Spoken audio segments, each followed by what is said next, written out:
When I first start out, I look the stone over and see whether I feel if it has a suggestion.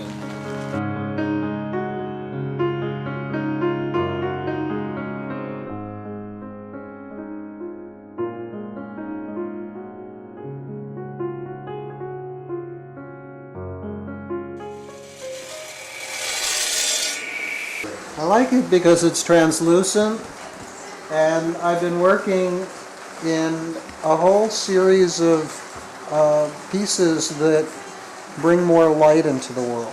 Whenever I worked in a stone that was translucent, I love the ability to be able to look inside the stone.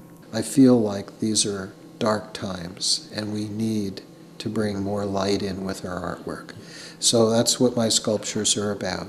A lot of the pieces that I've been working on are either bringing light or emerging out of darkness. The glass is the ultimate medium for light. It just loves light and lets light through, and it also has the inner dimension.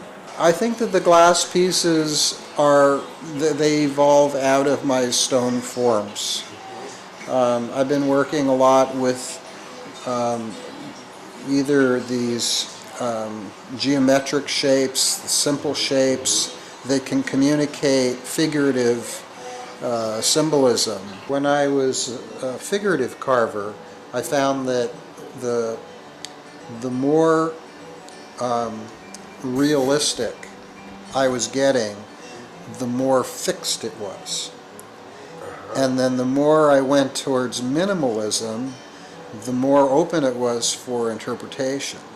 And I really like that. And so I've gone really from being a figurative carver into basically a minimalist that just suggests the figure. And then it leaves it open for you to interact with the artwork in a way that you're the one who is creating the impression. Anything that I imagine comes from that place of I am. So I did a whole series of I am sculptures. Basically, I envisioned it as the lowercase I, a dot on a body, a head on a body, very elemental. Well, what if I did the head in negative space? And so I carved out a cylindrical hole in a piece of stone, and it began the series. I first started calling this the Omega series, and at one point I made the sixth one with a circular form. It was more rounded, not flat-faced like this piece, and I called the piece Genesis. And I literally, for about 2 weeks, was transformed by the energy of that sculpture.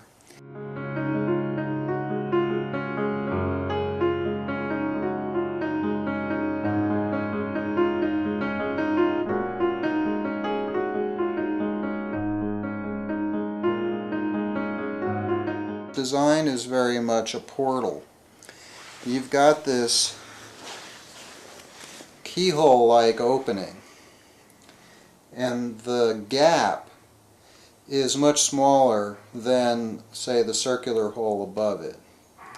And as a portal, very often in life, as a metaphor, when you're going through a new doorway, very often it's narrower than you and your baggage.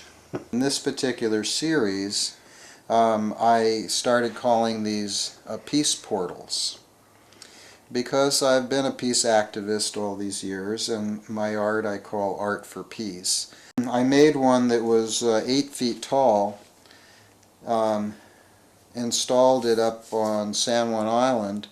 So this series, even though it is the Omega symbol and is the end of the alphabet, it's really a symbol for a new beginning. And when it went from Omega series to the Peace Portal, that's my vision for the future.